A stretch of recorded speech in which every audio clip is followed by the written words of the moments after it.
Hello बच्चा लोग, कैसे हो आप सब। उम्मीद है आपने पिछले दोनों वीडियोस अरिथमेटिक प्रोग्रेशंस के जो हम लोग स्पेशल 26 सीरीज के तहत लेकर आए थे वो आपने देखे होंगे। और उन दो वीडियोस में हमने अ, जो अच्छे 26 सवाल हम लोग अटेम्प्ट कर रहे हैं उनमें से कुछ 19 सवाल हमने किए हैं। उससे आगे की चर्चा हम लोग आगे बढ़ाएंगे आज इस वीडियो में। तो उससे पहले वही जो मैंने पिछले दो वीडियोस में किया था, थोड़े जो अरिथमेटिक प्रोग्रेशंस के कुछ रिजल्ट्स हैं वो मैं लिख देता हूँ। तो अरिथमेटिक प्रोग्रेशंस में जो nth टर्म है वो होती है a plus n minus one times D, जहाँ पे a फर्स्ट टर्म है और d जो है वो कॉमन डिफरेंस है। जो सम ऑफ n टर्म्स होता है वो होता है 2a plus n minus one D and whole multiplied by n by two. इसको आप वैसे भी लिख सकते हैं n by two times a plus L, जहां पे a फर्स्ट टर्म है और l लास्ट टर्म है, जहां तक कि आपको सम निकालना है। लास्ट टर्म मतलब nth टर्म है AP की। ये भी हमने देखा था कि कॉमन डिफरेंस जो होता है वो किन्हीं भी दो कंसेक्यूटिव टर्म्स का डिफरेंस होता है। चाहे आप a2 माइनस a1 लिख लीजिए या a3 माइनस a2 लिख लीजिए, तो कॉमन डिफरेंस के बराबर आता है। और इसी से एक इंपॉर्टेंट रिजल्ट जो ड्राइव होता है कि अगर a1 a2 a3 तीनों टर्म्स AP में है तो 2 times of the middle term equal होता है सम ऑफ एक्सट्रीम टर्म्स की। ये रिजल्ट्स आपको याद होने चाहिए और तभी आप AP के क्वेश्चंस को अटेम्प्ट कर पाएंगे। तो चलिए यहां से चर्चा को आगे बढ़ाते हैं। 19 सवाल हम लोग कर चुके हैं, तो आगे देखते हैं क्वेश्चन नंबर 20। स्पेशल 26 सीरीज के तहत जो 26 अच्छे सवाल हम लोग कर रहे हैं उसमें क्वेश्चन नंबर 20 क्या कहता है। Question number 20 says find an if Sn is equal to 0 for the following AP।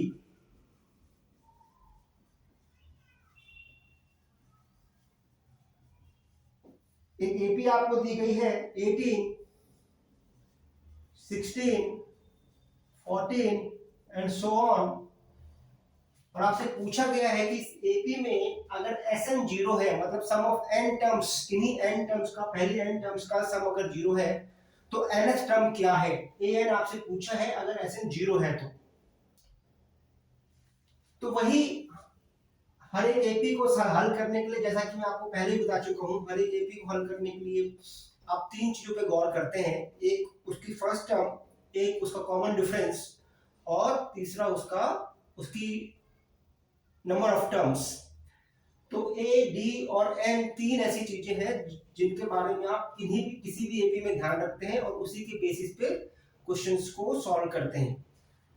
तो आइए इसमें देखते हैं कि अगर मेरे पास ये एपी दी हुई है तो आपको दिख रहा होगा from this AP a is 18, first term is 18 and d is -2।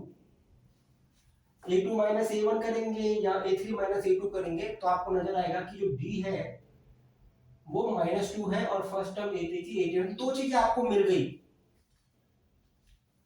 क्योंकि आपको लास्ट टर्म पता नहीं है इसकी, तो अब nth टर्म निकाल सकते हैं इसकी कि कौन सी टर्म तक का सम 0 हमको दिया गया है। तो nth टर्म तक का सम हमको 0 दिया हुआ है, तो हम nth टर्म लिख लेते हैं। nth टर्म तक का सम जो हम लिख लेते हैं कि Sn is equal to 0 अगर हमको दिया गया है, दिस इंप्लाइज Sn आप लिख लीजिए। आप किसी भी मेथड से लिख सकते हैं Sn, इससे क्योंकि हमको लास्ट टर्म पता करनी है कि nth टर्म है कौन सी। तो लिख लेते हैं n/2।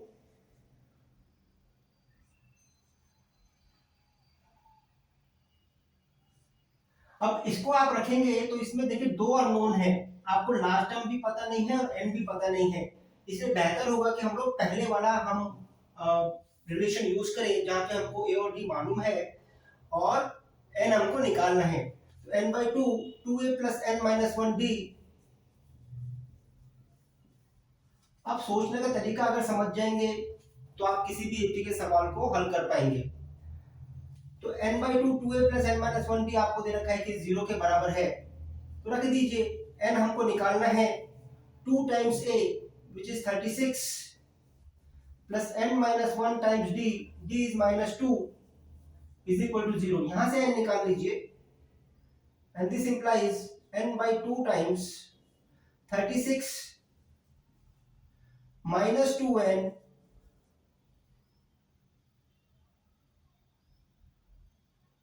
and plus 2 is equal to 0, and this implies 34n minus 2n square is equal to 0 or n square minus 17n is equal to 0। आप देख पा रहे हैं?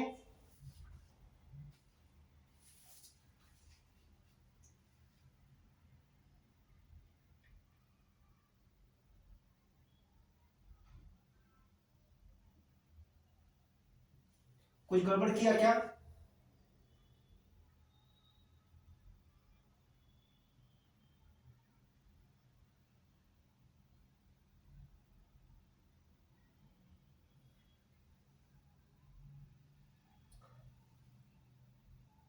n by 2, 2a plus n minus 1d is equal to 0. This implies n by 2, 2a is 36 plus n minus 1 times d, d is minus 2। आपने minus 2n लिखा, plus 2 लिखा, 36 plus 2, oh this is wrong, 36 plus 2 is 38, this is 38 and then this comes out to be 19। ये calculation में गड़बड़ हो गया। तो n square minus 19n is 0 and this implies either n into n minus 19 is 0 and this implies either n is 0 or n is equal to 19। यहाँ के दो factor आपने किए, या तो n 0 है या n 19 है। तो बस n आपको पता लग गया कि 19th टर्म तक का सम 0 है, तो 19th टर्म लिख दीजिए। देन a19 आप लिखेंगे a plus n times 1d which is equal to a is 18 plus n minus 1, n minus 1 means 19 minus 1 which is 18 and d is minus 2। This comes out to be 18 minus 36 which is minus 18। So the nth term is minus 18। तो इसकी इस AP की 19 terms का सम 0 है और 19 term जो है वो माइनस 18 है। वही आपसे पूछा था कि an बताइए अगर SN 0 है। बात समझ में आई आपको? चलिए नेक्स्ट क्वेश्चन अटेम्प्ट करते हैं।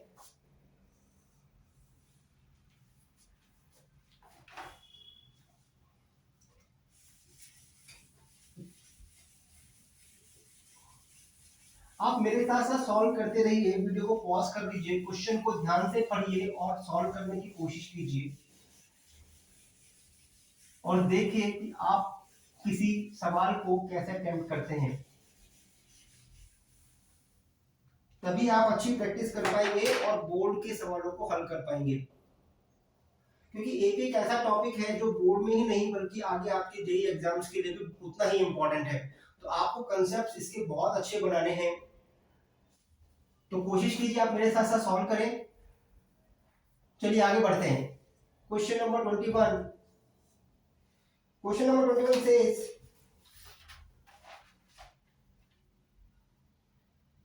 find ABC, find ABC such that, find ABC such that A7B, A7B 23 C are in AP। Video को पॉज कर लीजिए और देखिए इस सवाल को आप कैसे सॉल्व करेंगे। चलिए मैं बता देता हूं। तो अगेन वही हमको सोचना है कि ये 5 नंबर्स अगर एपी में है तो आप ध्यान से देखिए कि बीच के 3 नंबर्स भी एपी में होंगे। ऐसा मैंने क्यों सोचा? ऐसा इसलिए सोचा कि बीच के 3 नंबर्स में सिर्फ एक ही वेरिएबल है जो बी है, और अगर 3 नंबर्स एपी में हो तो हमें उनके बीच में रिलेशन मालूम है। तो अगर पांचों एपी में है तो बीच के तीनों भी एपी में होंगे, and this implies since 7B23 are in AP, this implies 2B is equal to 7 plus 23. Twice of the middle term is equal to sum of the extreme terms. ये मुझे मालूम चल गया। और यहां से आप देखिए and this implies B is equal to 15। तो B की वैल्यू डायरेक्ट 15 आपके पास आ गई है। तो B तो 15 है, ये आपने पता कर लिया। अच्छा, अगर अब B 15 है तो A और C निकालने में अब कोई कष्ट नहीं होना चाहिए, क्योंकि A7B are also in AP। ये तीनों टर्म भी AP में है, and this implies 2 times 7 should be equal to A। A हमको निकालना है और B की वैल्यू हमें मालूम है 15। B हम निकाल चुके हैं, तो 2 times 7 should be A plus 15, and this implies 14 is equal to A plus 15 और A is equal to -1। तो A -1 है इधर।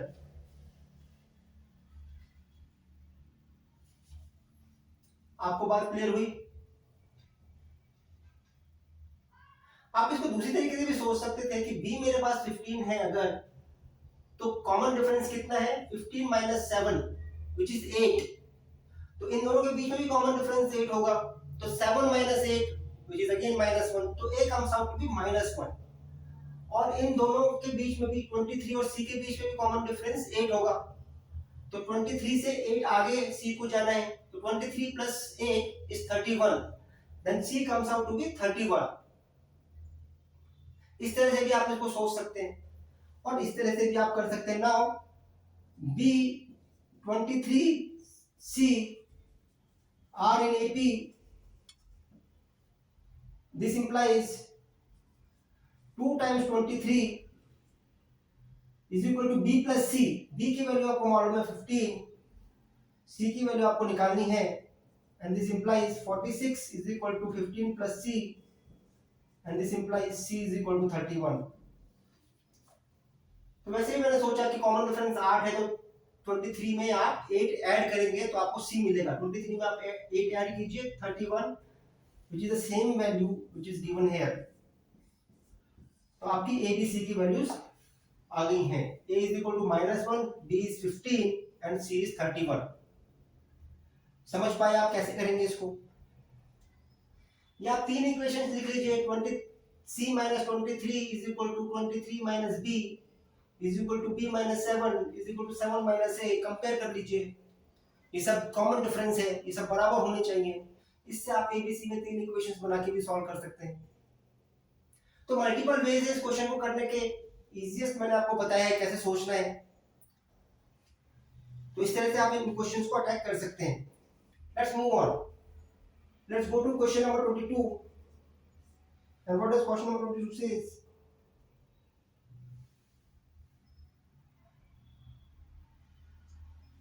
Determine the AP। Question number 22 is determine the AP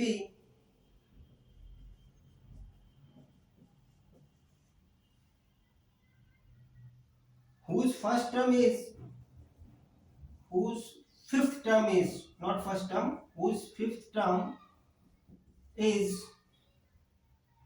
19, fifth term 19 है, and the difference of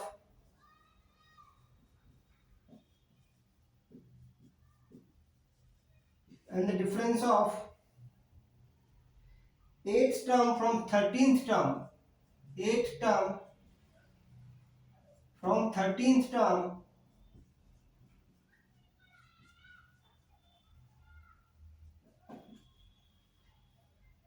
is 20. आपको वो AP बतानी है जिसकी फिफ्थ टर्म 19 है और 13th टर्म और 8th टर्म का डिफरेंस 20 है। आप समझ गए?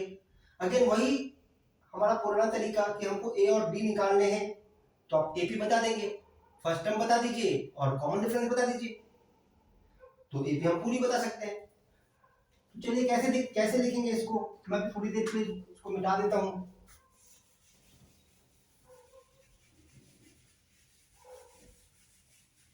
ये आपको सारे रिलेशंस याद ही हो गए होंगे।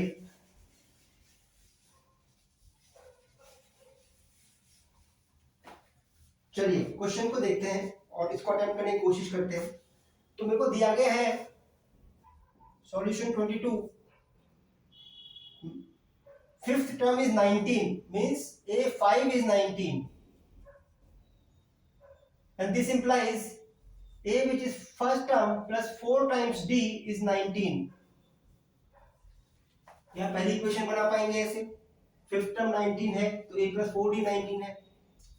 अच्छा, नेक्स्ट क्या बोलता है कि difference of 8 term from 13 term is 20, यानी कि A13 minus A8 is equal to 20, and what does this imply? A plus 12D minus A plus 7D is equal to 20। आपको बात समझ में आई? A13 है A plus 12D A plus n minus 1D से, और A8 है A plus 7D A plus n minus 1D से। इन दोनों का डिफरेंस 20 है, ये आपको बताया गया है। और इससे आपको पता लगा A से A कैंसिल हो जाता है, 12D minus 7D is 5D is equal to 20, implies D is equal to 4। तो देखिए D तो आ गया 4, तो कॉमन डिफरेंस इस AP का 4 है। A निकालने के लिए इसमें रख लीजिए, from first A plus 4D is 19, this implies A plus 4 times 4 is 19, hence A is equal to 3।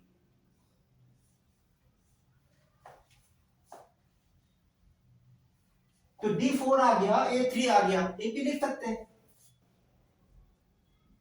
Now AP is, पहली term first term is 3, common difference is 4, next term will be 7, again the term will be 11, and so on।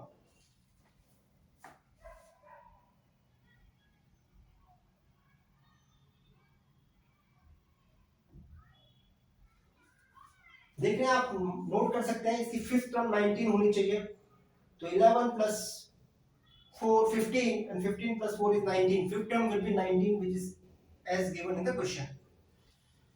तो आप इसको इस तरह से attempt करेंगे। तो मुद्दे की बात यह है एपी में कि आपको ए और डी के बारे में जानकारी दी होगी, वहां से आप ए और डी निकालिए, एन के बारे में जानकारी है एन निकालिए। ये तीन ही वेरिएबल है एपी में जिनके बेसिस पे पूरी एपी डिफाइन की जा सकती है, एपी का सम डिफाइन किया जा सकता है। एपी से जो भी इंफॉर्मेशन चाहिए वो इन तीन वेरिएबल्स के थ्रू आती है। तो कोशिश कीजिए कि इन तीन वेरिएबल्स की पकड़ आपको क्वेश्चन से हो जाए, और उसके बाद आप एपी से जो पूछना है एपी से आप पूछ सकते हैं।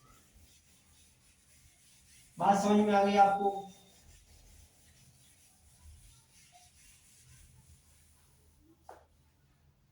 चलिए नेक्स्ट क्वेश्चन टर्न करते हैं, question number 23। What is question number 26 is? For an AP,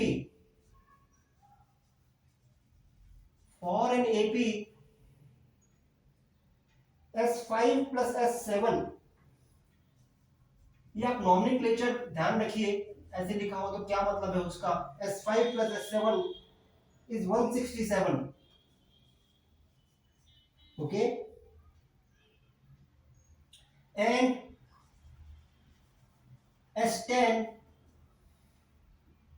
is 235.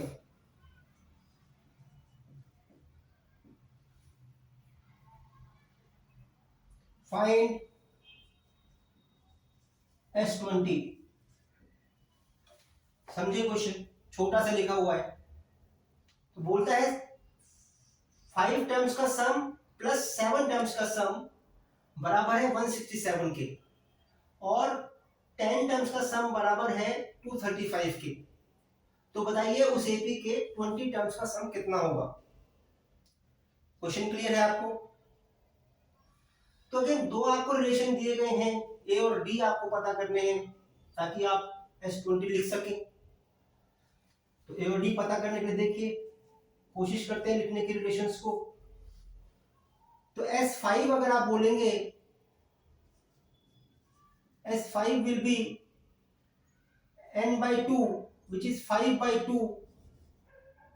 मैं सीधे लिख रहा हूं, आप बोर्ड में जब लिखेंगे बोर्ड के एग्जाम में तो आप पहले फॉर्मूला लिखेंगे, मैं इसको सीधे लिख देता हूं। S5 is equal to n/2, 2a, a मुझे मालूम नहीं है, n मुझे मालूम है, n-1 which is 4 times d, d भी मुझे मालूम नहीं है। ये S5 है मेरा। S7 क्या है? S7 है 7/2, 2a प्लस 6d, ठीक है। S10 क्या है मेरा? 10/2, 2a प्लस 9d, ये S10 है। तीनों हमें मालूम है, रिलेशन से लिख लेते हैं जो रिलेशन दे रखा है। S5 प्लस S7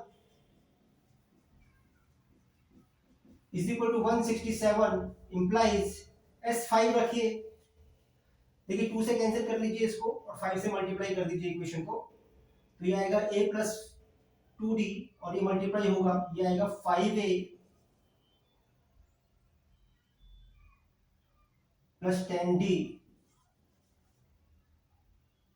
ये तो हो गया आपका S5।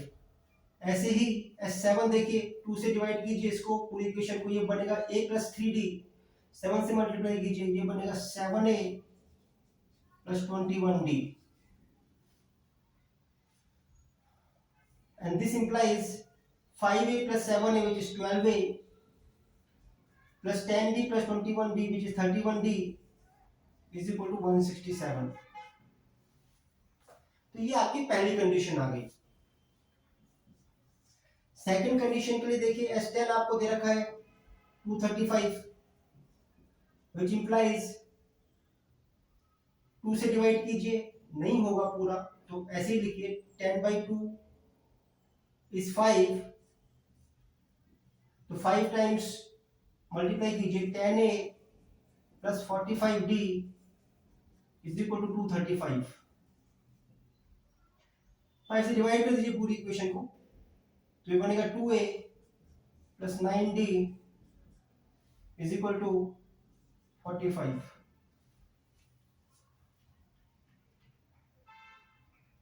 क्लियर है ये?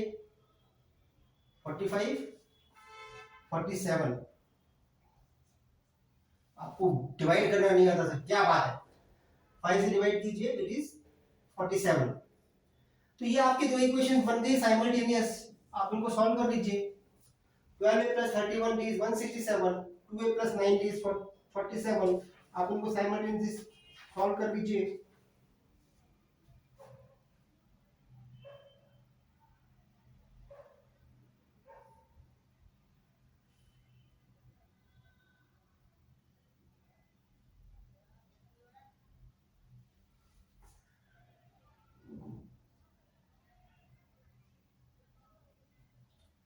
सॉल्व कर पाएंगे आप इनको?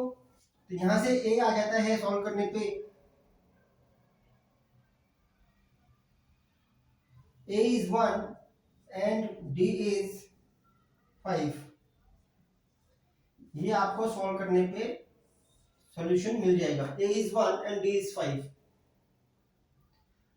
करके देख लीजिएगा इसको 6 से मल्टीप्लाई कीजिए, 12 में बन जाएगा, सब्ट्रैक्ट कर दीजिएगा तो आपको D की वैल्यू मिल जाएगी। D की वैल्यू किसी भी इक्वेशन में उठा के रख दीजिए, आपको A की वैल्यू मिल जाएगी। ऐसे ही लीनियर इक्वेशन सॉल्व करते हैं हम लोग। तो A1 है, D5 है, तो पूछा गया है S20। Now S20 will be n by 2 which is 10 by 2, 2a, 2 times 1 plus n minus 1 which is 20 minus 1, 19 and D is 5। सवाल खत्म हो गया। This is not 10 by 2, this is 20 by 2, this is 10। तो 19 5s are 95 plus 2 97।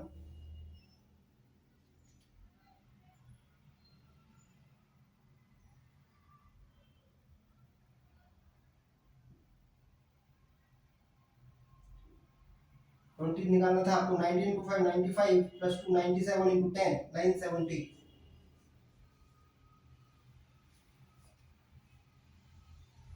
970 is the answer।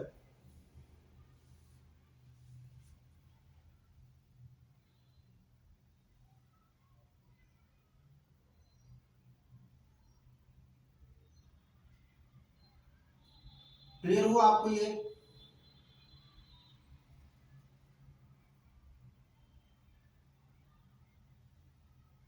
तो S20 की value 970 है इसमें। Sum of 20 terms is 970। Question number 24 देखते हैं।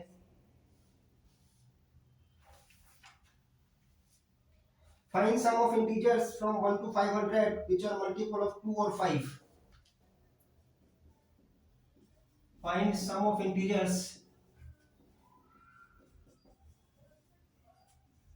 between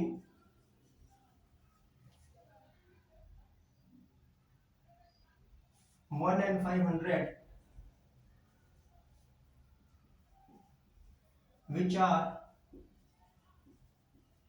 multiple of either 2 or 5। सवाल समझ में है आपको? उन इंटीजर्स का सम निकालना है 1 और 500 के बीच में, जो या तो 2 के मल्टीपल है या 5 के मल्टीपल है।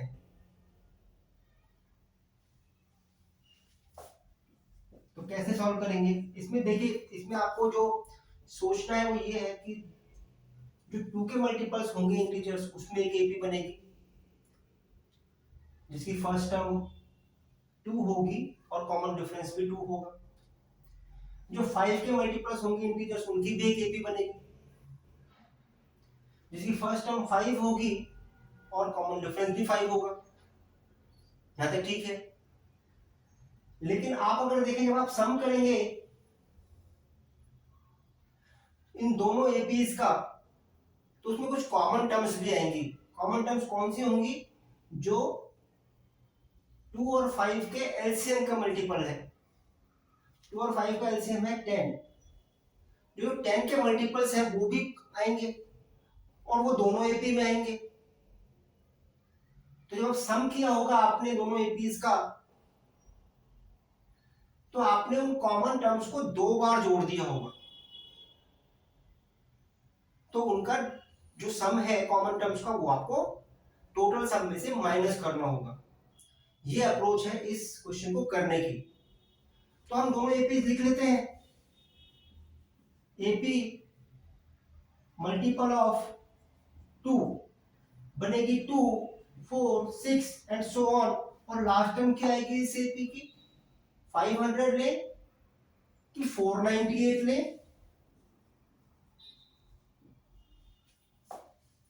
उन्होंने बोला है 1 और 500 के बीच में, तो दोनों इंक्लूसिव नहीं है।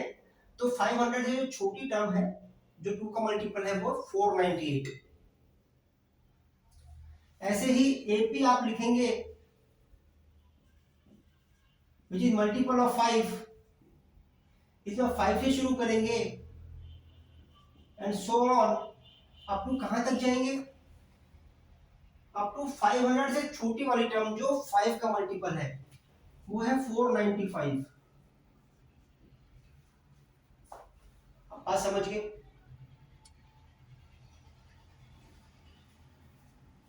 और कॉमन जो आएंगी टर्म्स वो कौन सी आएंगी, वो हमने देख लिया कि वो मल्टीपल ऑफ 10 जो होगा वो कॉमन टर्म्स आएंगी।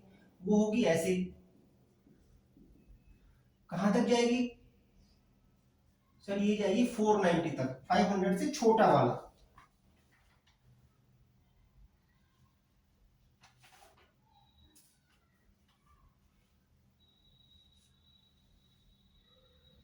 बात समझ में आ गई आपको।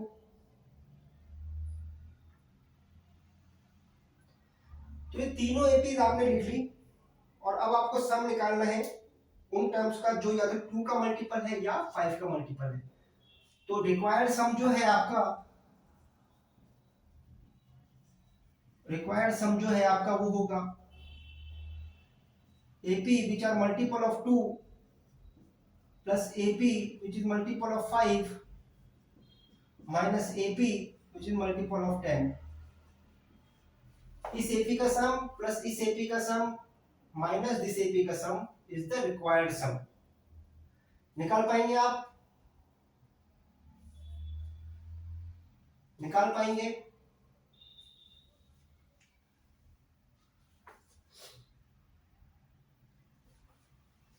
तो देखिए इसमें इसमें कितनी टर्म्स हैं, इसमें अगर आप देखें तो इसमें 249 टर्म्स हैं।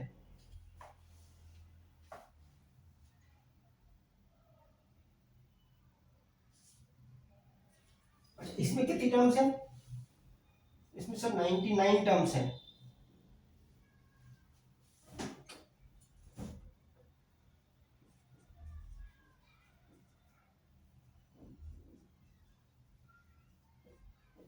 और इसमें कितनी टर्म्स हैं, इसमें 49 टर्म्स हैं।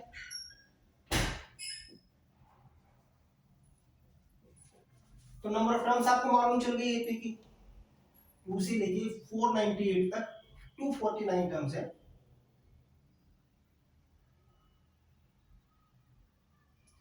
फाइव से लेके 495 तक 99 टर्म्स है और 10 से लेके 490 तक 49 टर्म्स है।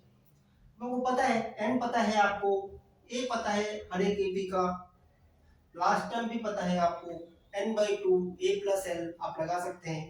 तो required sum means n/2 which is 249/2 a plus l a is 2, l is 498 plus n/2 which is 99/2 a plus 5 plus last term 495 minus 49/2 a plus 10 plus 490। तो मैंने लगाया n/2 a plus l, first term plus last term, ये सम होता है AP का। आप calculate कर लीजिए इसको, कर पाएंगे? अब तो कैलकुलेशन ही है। चलिए करके आप आंसर कमेंट कीजिएगा इसका, comment the answer, comment the answer. इस आंसर को कमेंट कीजिएगा, सॉल्व करिए कितना आता है सब लोगों का। क्लियर हो गई आपको ये? चलिए नेक्स्ट क्वेश्चन पे करते हैं।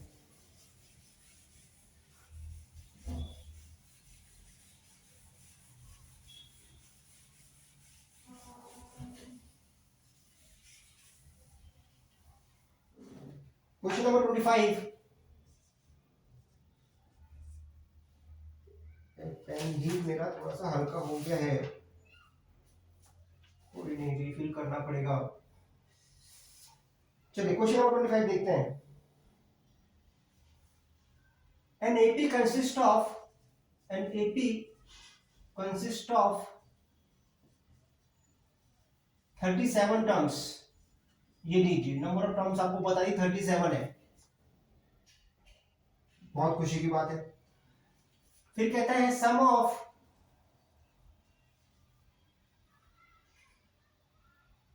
three middlemost terms, three middlemost terms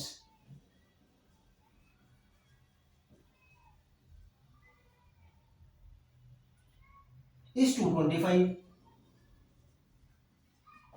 अच्छा जी, and last three terms, sum of last three terms is 429. बहुत खुशी की बात है। पूछा क्या है, फाइंड सम ऑफ 40 टर्म्स, ये लीजिए। तो टोटल 37 टर्म्स हैं, थ्री मिडिल मोस्ट टर्म्स का सम 225 है, लास्ट थ्री टर्म्स का सम 429 है। तो आपसे पूछा है 40 टर्म्स का सम कितना है।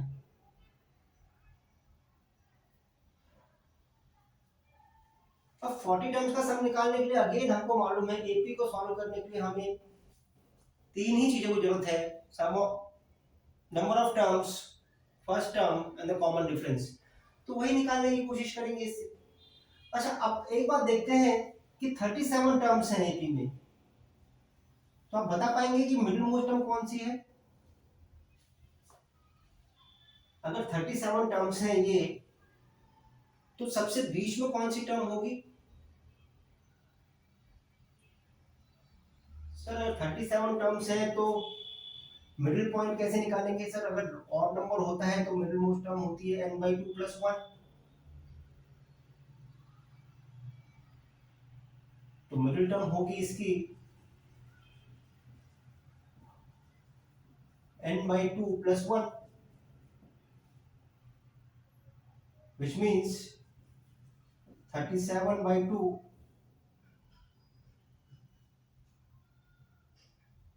n + 1/2, not n/2 + 1। क्या करते हो तुम लोग, which is 38/2, which is 19। तो जो मिडिल मोस्ट टर्म है इसे भी क्यों 19th टर्म है। अब इसने बोला कि तीन मिडिल मोस्ट टर्म्स का सम 225 है, तो 19 सबसे बीच में है, तो उससे एक आगे उससे एक पीछे, यही तो तीन मिडिल मोस्ट टर्म्स होंगे। 19 सबसे बीच में है तो उससे एक पीछे उससे एक आगे, ये तीन मिडिल मोस्ट टर्म्स है। तो कौन कौन सी टर्म्स हुई सर। टर्म्स हुई A19, A20 और A18, ये तीन मिडिल मोस्ट टर्म्स है। इनका सम आपको दे रखा है 225। इन तीनों का सम आपको दे रखा है 225। तो लिख लेते हैं क्या दे रखा है, 18 टर्म लिख लेते हैं। What is 18 term. अगर फर्स्ट टर्म a है, 18 टर्म होगी a + 17d, 19 टर्म होगी a + 18d, 20 टर्म होगी a + 19d। ये 225 दिया हुआ है। यहां से देखिए 3a + 17 18 35 + 19 54, 54d is 225।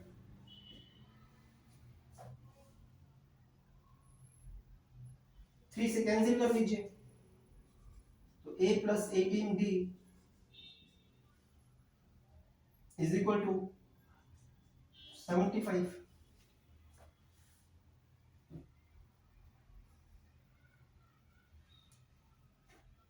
तो a + 18d तो 75 है, ये तो पक्की बात है। क्लियर है, a + 18d तो 75 है। तो ये आपकी पहली इक्वेशन हो गई। फिर क्या कहता है कि लास्ट थ्री टर्म्स का सम जो है वो 429 है। अब लास्ट थ्री टर्म्स कौन सी होंगी अगर 37 टर्म्स हैं तो A37 लास्ट टर्म होगी, उससे पहले A36 होगी, उससे पहले A35 होगी। ये लास्ट थ्री टर्म्स है। इनका सम कितना दे रखा है? इनका सम है 429। एक रिलेशन यहां से बना लीजिए, A35 लिखिए, A plus 34D plus A plus 35D plus A plus 36D is equal to 429। ये लास्ट थ्री टर्म्स है, इनका जोड़ तो 429 है। हाँ जी सर, ये ठीक बात है। तो ये आ गया 3A plus 34 and 36 70 plus 35 105 D is equal to 429। 3 से कैंसिल कर लीजिए, तो A plus 35D is equal to 143।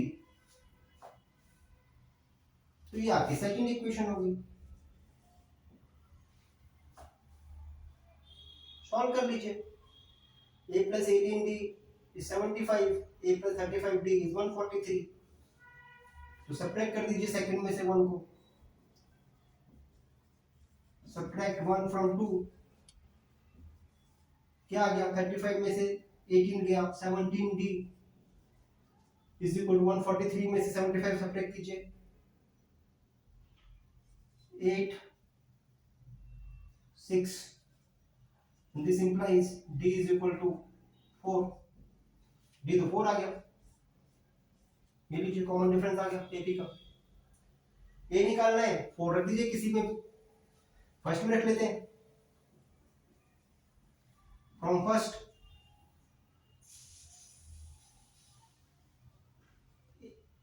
A plus 18D is equal to 75 implies A plus 18 times 4 is 75 and this implies A is equal to 3। ये लीजिए A भी आ गया, तो A आ गया, D आ गया। अब जो जो जानना है वो बता देते हैं। जब A और D ही आ गया, AP के लिए दो क्रिटिकल चीजें हैं, तो अब आप जो आपको जानना है AP के बारे में वो आप बता पाएंगे। क्या पूछा है, देखिए सवाल को क्या पूछा है।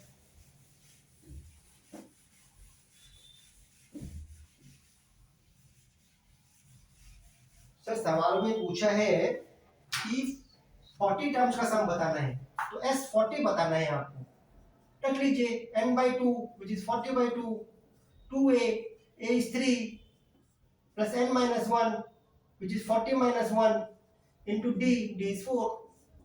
वैल्यूज रख दीजिए, खत्म, ये कैंसिल हो गया 20, तो 20 times 2 plus 3 6 and this is 6 plus 156, so this is 20 times 162 which is equal to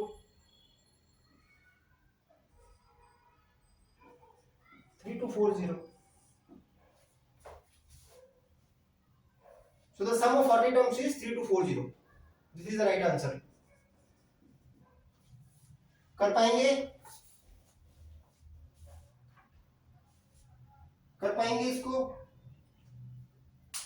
चलिए, सो लास्ट क्वेश्चन देखते हैं स्पेशल 26 सीरीज का AP से, और उसके बाद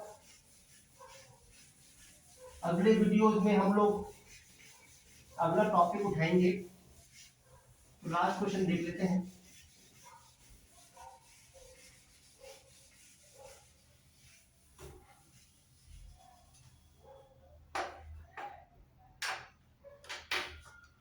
चलिए क्वेश्चन नंबर 26 देखते हैं।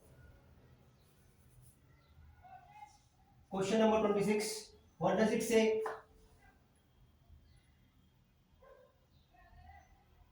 Find the sum of integers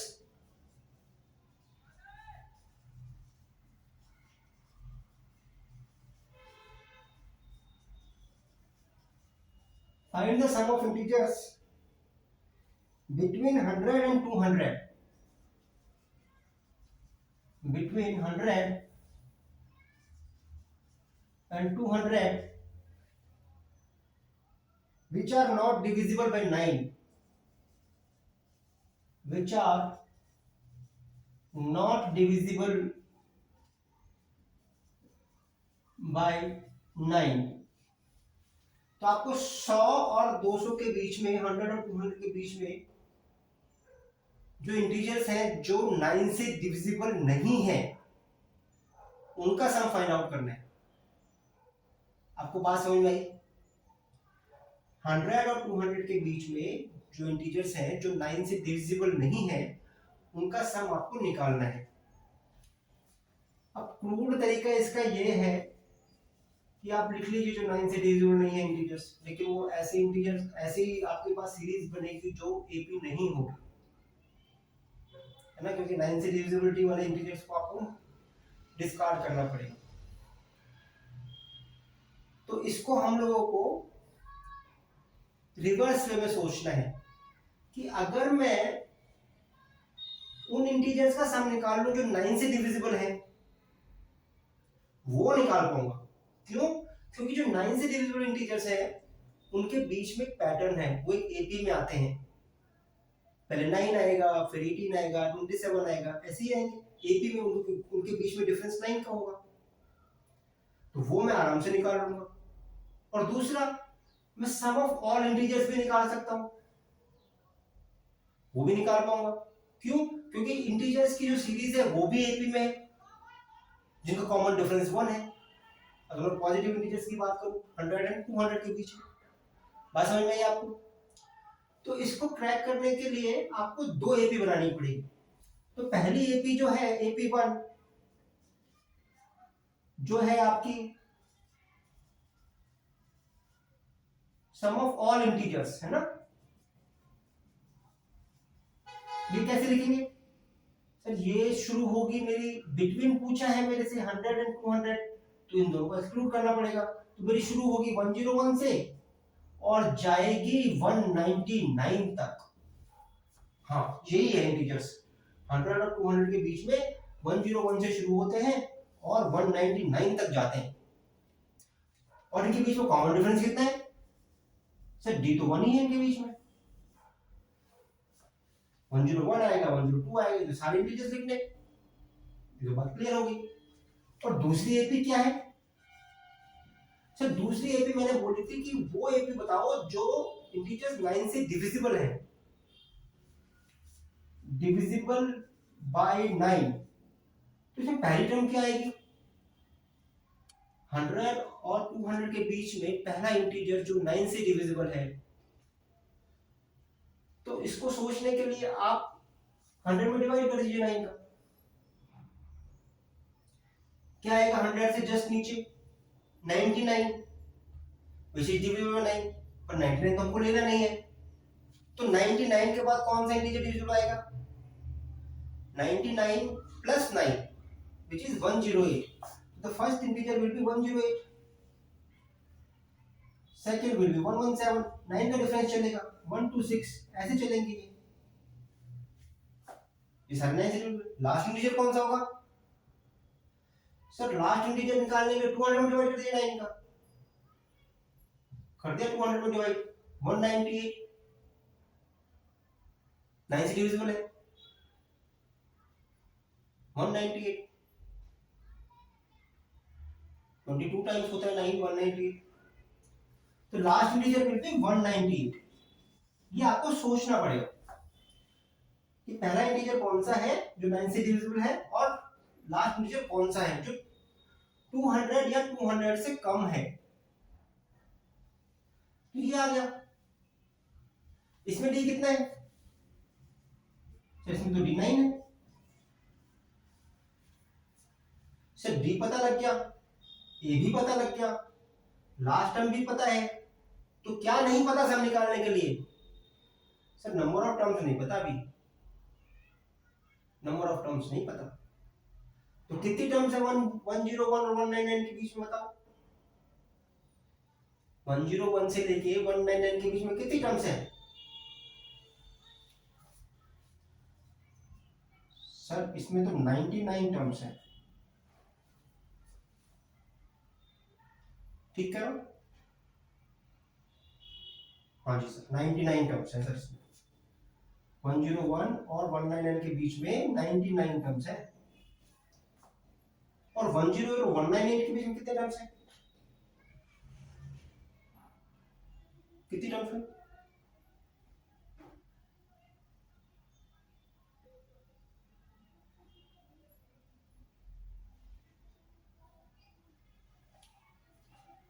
कितनी टर्म्स हुई बताएं सर? 108 198 के बीच में कितनी टर्म्स हो जाएंगी? 198 minus 108 which is 90 and divided by 9 which is 10। तो सर 11 टर्म्स है सर, इसमें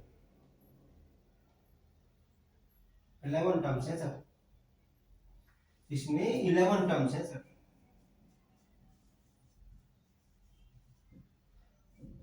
तो पहली एपी में 99 टर्म्स हैं, दूसरी एपी में 11 टर्म्स है। सम निकाल लीजिए, सम ऑफ एपी वन बताइए। n by 2 99 by 2 a plus l 101 plus last term 199 sum of ap2 बता दीजिए। 11 टर्म्स है सर इसमें, तो 1 by 2 is 11, first term is 108 plus 198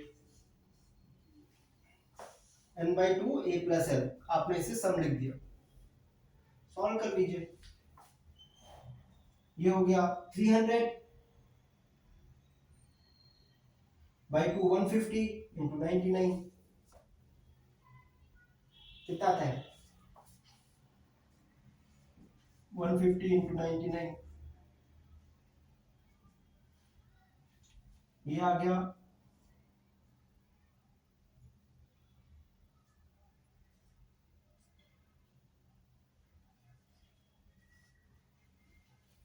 14850। और ये कितना आ गया सर? ये आ गया 108 plus 198 is 396 right? और 306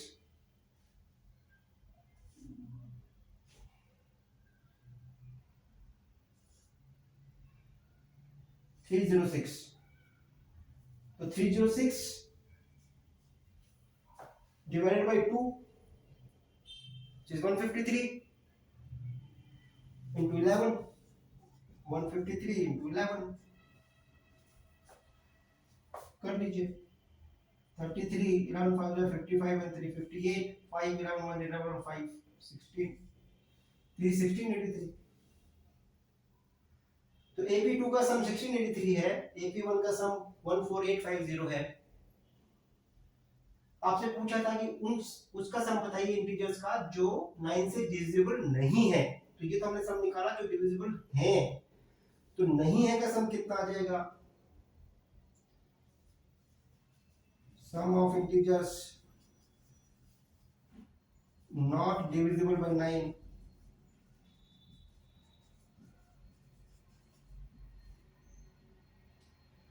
AP1 के सम में से AP2 के सम को माइनस कर दीजिए ना, तो आपको उन इंटीजर का सम मिल जाएगा जो 9 से डिविजिबल नहीं है। 14850 minus 1683 7 6 1 3 1। This is the answer 13167। So this is the sum of integers which are not divisible by 9 and lies between 100 and 200। ये आपका आंसर है। समझ में आया आपको? तो सवाल अगर ऐसे नहीं दिखे तो थोड़ा सोचना पड़ता है। तो इसमें हमको पता था कि हम अगर नॉट डिविजिबल बाय 9 लिखेंगे इंटीजर्स तो वो कोई सीरीज नहीं बनने वाली है, कोई रिलेशन नहीं बनने वाला है, इसलिए हमने उसको रिवर्स में सोचा कि हम डिविजिबल बाय 9 देख लेते हैं, कितने इंटीजर्स हैं उनका सम निकाल लेते हैं, टोटल सम निकाल लेते हैं, माइनस कर देंगे। क्लियर है आपको? So these are good 26 questions which I have framed for you for arithmetic progression. Hope they will be useful in your board examinations. Keep practicing, keep trying. So आगे के लिए हम लोग नेक्स्ट टॉपिक शुरू करेंगे and next topic which will be taking is quadratic equations and polynomials both together because these two topics are similar. दोनों में same concept ही use होते हैं जैसा कि आपने पढ़ा भी होगा chapter number 2 and chapter number 4 of your NCERT book. तो हम दोनों को एक साथ डील करेंगे और उसके कुछ अच्छे सवाल हम. So for set 1 we will be doing 26 good questions in quadratic equations and polynomials. So next we'll deal with them. So with that, thank you so much for watching this video. आप अपने दोस्तों को बताइए इस channel के बारे में, subscribe कीजिए, लाइक कीजिए, शेयर कीजिए अपने दोस्तों में.